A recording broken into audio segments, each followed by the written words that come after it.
Abia îndrăznați să visați, astăzi devine realitate. În jur e doar fericire, speranță și certitudine, pentru că de astăzi începeți o nouă viață, viața de familie. De aceea...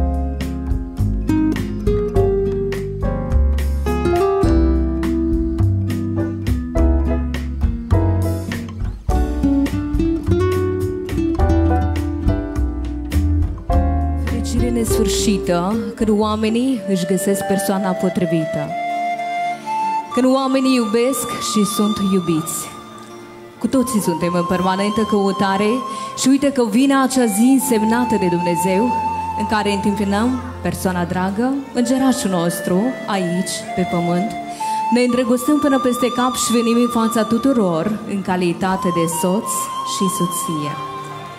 Și dacă este o decizie irevocabilă, spusă din toată inima și din tot sufletul, o să rog să ne aducă o domniță minunată verighetele. Andrei, te rog să iei verigheta soției, să îngenunchezi. Așa, să-i săruți mânuța suavă,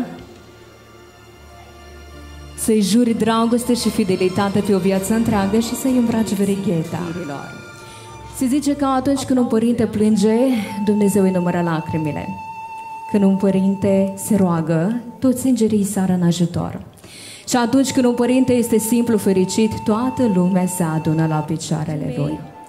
Voi creați o nouă primăvară, dar nu aș vrea să lăsăm în spate aceste toamne aurii, fără le spune un simplu mulțumesc pentru aportul lor, pentru susținere, pentru dragostea necondiționată care au sedimentat-o în fiecare celulă de voastră. Vă îndemn să vă apropiați de ei, să-i cuprindeți și să le mulțumiți. Și un pahar și gură lăutar, aș petrece așa până la ziua, o damijană și un uncior și guri vinișor, decât să petrec să nu mai mor. Păi unde-i paharul? Umpleți paharul că vreau să-l gălesc. Păi unde-i paharul? Umpleți paharul, vreau să chefuiesc. Așa lăutare tare, aruncați în cale apă, da, căci în sat este sărbătoare. Zic eu că va fi o bătălie crâncenă pe cinste. Eu număr până la 3, voi susțineți împreună mirele și mireasa, da? Și vedem cine rupe bucata mai mare. Haideți împreună! 1, 2, 3...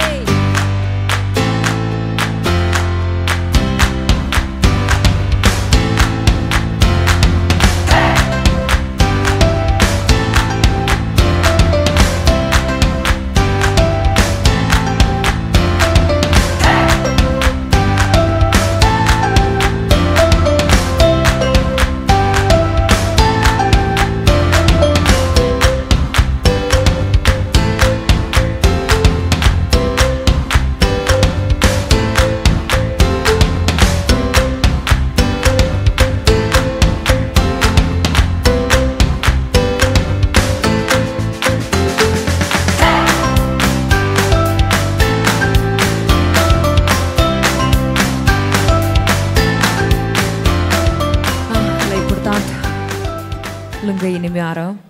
În el ai adunat lacrimile de fericire, toate emoțiile de azi. Dar uite că a venit timpul să-l arunci, să te desparți de el și să oferi șansa unei alte domnișoare să îmbrace rochia albă de mireasă. M-a lăsat să conduc, fără să știm de următorul pas. 1, 2, 3, stâng, drept, stând. A dat-o din greșeală în fals, fals, fals, fals, fals.